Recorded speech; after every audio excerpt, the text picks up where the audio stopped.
अकील मलिक साहब, एफबीआर के लिए जो अपने टारगेट्स हैं टैक्स के, वो कंपैरेटिवली बहुत इस साल जो है वो ज़्यादा है, जिस तरह डॉक्टर साहब भी बात कर रहे हैं।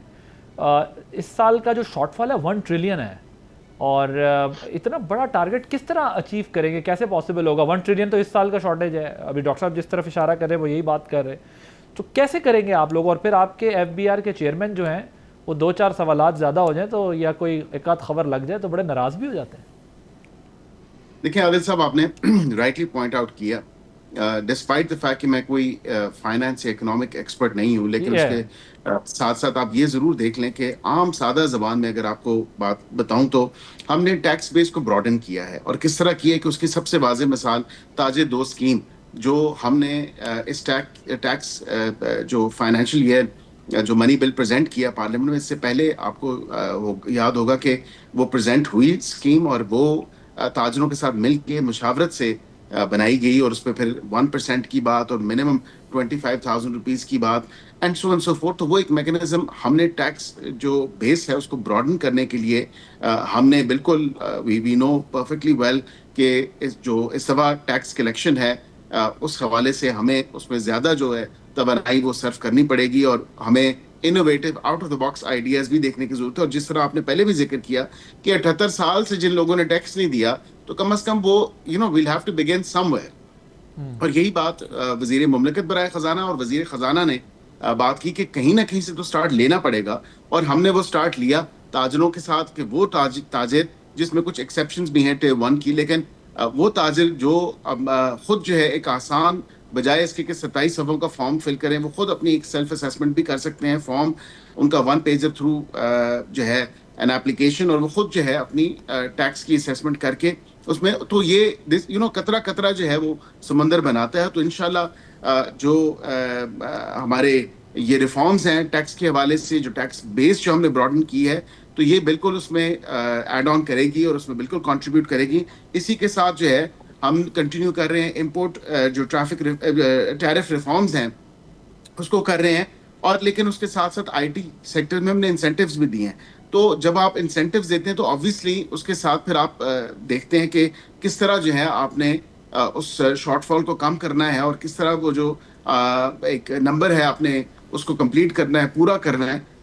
तो उसकी तरफ हम जो इकदाम हैं और कुछ इनोवेटिव भी हैं वो हमने उठाए। This for the first time ever, जिसको आपने कहा कि 5,000 पांचों जो है हुकूमतें जो है उनको अप्रिशिएट किया गया। बिल्कुल करना चाहिए, बिकॉज ऑब्वियसली पिछले साल के बाद इस साल की बनस्बत हमें डिफेंस स्पेंडिंग को भी देखना है, और डिफेंस स्पेंडिंग जो है वो अब आपकी जरूरत बन चुकी है कि उसको आपने इंक्रीज करना ही करना है हर हालत में।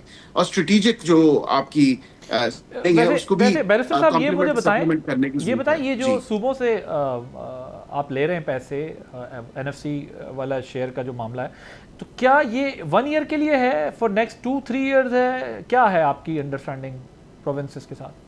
देखिए, for now I mean of course this is for this fiscal year, और ये फिस्कल ईयर जो है ओके। वो, क्योंकि बजट हर साल पेश होता है, और ये जो बजट है वो 26-27 का बजट पेश हुआ है। हाँ। अगले साल इसकी अगर कोई जरूरत हुई तो बिल्कुल एक डिस्कशन होगी, but I must commend okay. All the provinces की उनकी एक बड़ी फोर्थ कमिंगनेस थी इस सारे मामले के ऊपर, कि जब आपकी स्ट्रेटेजिक जो स्पेंडिंग है उसको सप्लीमेंट करने के लिए उसमें बिल्कुल सूबों ने हाथ बटाया और सो बढ़ाया। आप ये कह रहे हैं और बेसिकली इकोनॉमिक कंडीशन को देख के डिसीजन होता रहेगा कि क्या है बजट, किस जी बनाने से पहले आपको एब्सोल्युटली, आइडिया जाएगा। बिकॉज अच्छा, मैं आपको बड़ा हमारी इंटरेस्टिंग एक, सॉरी गो अहेड, कंप्लीट कर लें जी आप। जी नहीं, बस मेरी तो यही गुजारिश थी इसमें कि ये क्योंकि मुल्क के दिफा से और मुल्क की नेशनल सिक्योरिटी से, मुल्क की जो स्ट्रेटेजिक स्ट्रैटेजी है उससे जुड़ा है, तो जाहिर बात है मुल्क के दिफा वो सिर्फ इस्लामाबाद या वफाक की हद तक तो ठीक नहीं, ठीक बात। मुल्क का दिफा तो पूरे मुल्क के ट्रू। चारों सूबे और गिलगित बल्तिस्तान और आजाद जम्मू नहीं, कश्मीर भी है, ये तो तो उस हवाले एक्स्ट्रॉर्डनरी से बर्डन था वाकई फेडरल के ऊपर, और डेट सर्विसिंग भी और डिफेंस भी और बहुत सारे ऐसी चीज़ें हैं जो अभी भी वफाक, हेल्थ, एजुकेशन का भी एक बड़ा मसला है, लेकिन बहरहाल वो चीज़ें टाइमली एड्रेस हो सकती है। देखिए, मैं आपने शुरू में कहा, मैंने आपको इंटरप्ट इसलिए नहीं किया कि इकॉनमी वाली बात देखें, ये हम बड़ी इंटरेस्टिंग कंट्री में रह रहे हैं। जब इलेक्ट्रॉनिक मीडिया पाकिस्तान में ज़रा प्राइवेट मीडिया आया ना, तो फिर उस ज़माने में लोग जो है वो पॉलिटिकल डिस्कशन, और काफ़ी सालों तक पॉलिटिकल डिस्कशन हर चौक चौबारे में बहुत ज़्यादा होने लगी थी अखबार की बनस्बत। लेकिन उसके बाद जब ज़ाहिर डिजिटल मीडिया आया वो बात फिर और आगे चली गई। लेकिन मैं आपको ये बताऊं कि पहले पॉलिटिकल डिस्कशन होती थी, फिर पाकिस्तान की इकोनॉमिक कंडीशन की वजह से इकोनॉमिक डिस्कशन होती थी, इकोनॉमी डिस्कस होती थी, और हम सारे मतलब कई एंकर्स ऐसे हैं जिनको मतलब बाकायदा इकोनॉमी के सब्जेक्ट को समझना पड़ा कि इस पर बात करनी है, वरना अमूमन स्पेशलाइज्ड एंकर्स होते थे इस काम के लिए कि जो इस पर बात करें। अब पाकिस्तानी कौम इससे भी आगे निकल के फॉरेन पॉलिसी डिस्कस करती है आजकल।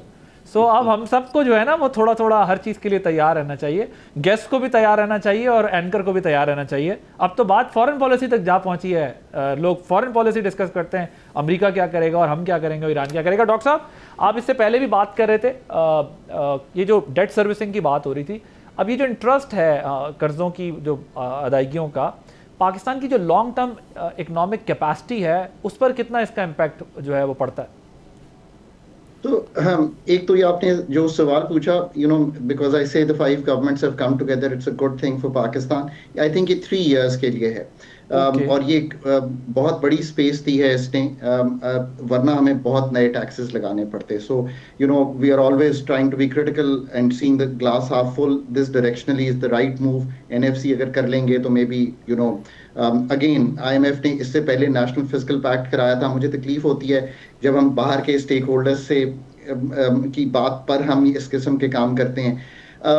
पाकिस्तान का जो डेट सर्विसिंग 8,000 रुपए के अरब के करीब है, it is still a very very big part of this whole story. इसलिए पाकिस्तान की अर्निंग को बढ़ाना, इसका और कोई तरीका नहीं है। डेट क्रिएट होता है जब फिस्कल डेफिसिट आता है, वो 7,000 अरब का इस साल भी आ रहा है। वो कैसे क्रिएट होता है कि आपने खर्चा किया और आपने कमाया। पाकिस्तान की जो सारी एक्सपेंडिचर की रिफॉर्म है वो करनी चाहिए। मैं बहुत इसको प्रमोट करता हूँ अहेड ऑफ टैक्सेशन। जब फंड आता है ना आदिल, तो सारी बात चली जाती है कि ओह टैक्सेशन क्या होनी चाहिए। वो भी एग्रीकल्चर इनकम टैक्स, पाकिस्तान की रिटेल एंड होलसेल का प्रॉपर टैक्सेशन। 35 लाख, मैं बार बार रिपीट करता हूँ, अथॉरिटीज ने बहुत अच्छा किया ये बात बताई हमें। ऐसा रिटेलर है छोटा कि 20 करोड़ तक के टर्नओवर में है और 1 टके का टैक्स नहीं देता। अब वो 1% पे उसको ला रहे हैं ना, 1% पे कर दिया। So we'll have to see कि उसमें से कितना आता है। वैसे डॉक्टर मुझे एक बात बताएं, हाँ मैं ये सवाल आपसे पूछना चाह रहा था, क्योंकि वो कह रहे हैं कि 1% गवर्नमेंट ने कहा है कि आप दें 20 करोड़ तक की अगर आपकी वो है अर्निंग, और कुछ लोगों को छोड़ा है इंडिपेंडेंट कि अगर आप नहीं आना चाहते उसमें कोई बात नहीं है, फिर आपको FBR डील करेगा। Is that a right policy? Do you agree with? No, so no, the way it will work is कि आप डिक्लेयर करेंगे आदिल, और उसका ऑडिट भी होना चाहिए। इस पे भी अभी जरा क्लियरेंस आ जाएगी जैसे जैसे रूल्स आएंगे इसके। और अगर आप डिक्लेयर करेंगे and it seems largely right with the kind of work your, तो दैट्स फाइन। अदरवाइज कुछ को ऑडिट में लेके जाएंगे। आपने 2 करोड़ डिक्लेयर कर दिया अपना टर्नओवर, आपका टर्नओवर 18 करोड़ था, so then you would have to, so that is what I am saying कि ये भी एक बिल्कुल बिगिनिंग है। इस बिगिनिंग को बड़ा मैं I stand behind the authorities and से कि यार इसको बहुत स्ट्रांगली करें, बिकॉज उन्होंने 78 साल में टैक्स नहीं दिया। आदिल और उसके जैसे इनकम पेइंग लोग जो हैं वो सैलरीड कब से टैक्स दे रहे हैं।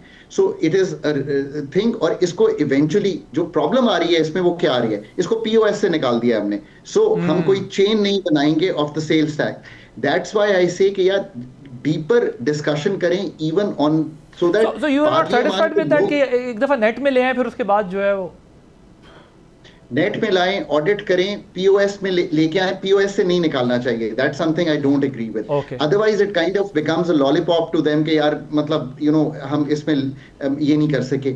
हम क्यों थोड़ा सा रिटेलर्स या एग्रीकल्चर इनकम टैक्स इन चीज़ों से 78 साल से घबरा रहे हैं? आज वो मौका नहीं है, दुनिया की फॉरेन डिप्लोमेसी करा रहे हैं, तो मतलब इनके साथ भी बैठ के ये कर सकते हैं। एक और बड़ा इंपॉर्टेंट बात इसमें यह है कि पाकिस्तान में हमें ये सोचना है कि हर एक्सपेंडिचर रिफॉर्म किए बगैर ये मसला नहीं हल होना। 17 सब्जेक्ट वफाक चलाती है, नहीं चलाने चाहिए। पाकिस्तान का इनकम सपोर्ट प्रोग्राम वफाक चलाती है, नहीं चलाने चाहिए। अब ये डीपर इश्यूज है। आखिरी बात यह है कि still we are moving in the right direction. The business community now has to come forward and invest in this country given whatever circumstances. मतलब that has become the most important part. So उनको भी अब आगे आना पड़ेगा। हुकूमत has moved in the right direction, इसमें कोई दो आरा नहीं हो सकती। सब्सक्राइब करें और बेल दबाएं ताकि कोई खबर रह न जाए।